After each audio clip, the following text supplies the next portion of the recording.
শালাকে বলেছিলাম যে মদটা না খেয়ে আসতে, ঠিক শালা মদটা খেয়ে আসছে। আজকে তুই ফোন তোকে আজকে দেখ শালাকে। আবার ফোন করলো রে বাবা। হ্যালো, কি হয়েছে বল। কখন? হ্যাঁ কি বললি? আচ্ছা, আমি তোকে বারবার ধরে বলছিলাম যে ওই ছেলেটা ওকে টোপ মারে, ওকে কথা বলে দিয়েছিস তোর বোনের সঙ্গে, পালিয়ে গেল তো? আরে তোর বৌদি আছে, একটু আসতে বল। হ্যাঁ ঠিক আছে, আচ্ছা ঠিক আছে, আমি আসতেছি। ঠিক আছে রাখ। গেঞ্জি বাচ্চা কোথায় যাবে?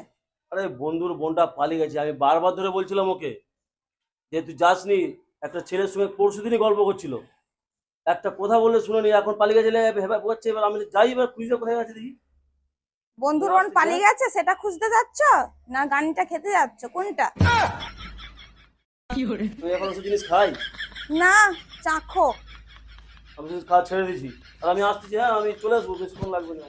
আর যদি দেখেছি যে খেয়ে আসছো তখন তার দেখবে আমি কি করি। না এখনো খাইনি, যা বলতিস তার খেয়ে তুমি কি করবে তাহলে? দেখতে পাবে। ঠিক আছে আমি আসতেছি। অনেকটা মদটা খাইয়ে দিচ্ছে আমাকে, হাত পাত কাঁপতেছে কেন রে? আজকে মনে হয় ঘরে যে অশান্তি হবেই হবে।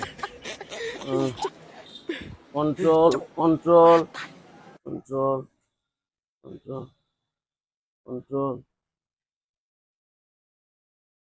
হ্যাঁ ও হ্যাঁ, আমি মদ খাইনি, সত্যি বলতে চাই আমি মদ খাইনি। আরে দরজাটা খুলো না, আরে দরজাটা খুলো না, আমি মদ খাইনি বলতেছি, দরজাটা খুলো। আমি সত্যি বলতেছি মদ খাইনি, আমি সত্যি বলতেছি, মা তাহলে দিদি আমি মদ খাইনি বলতেছি। দরজাটা দেখুন মাতালটা চেল্লাচ্ছে।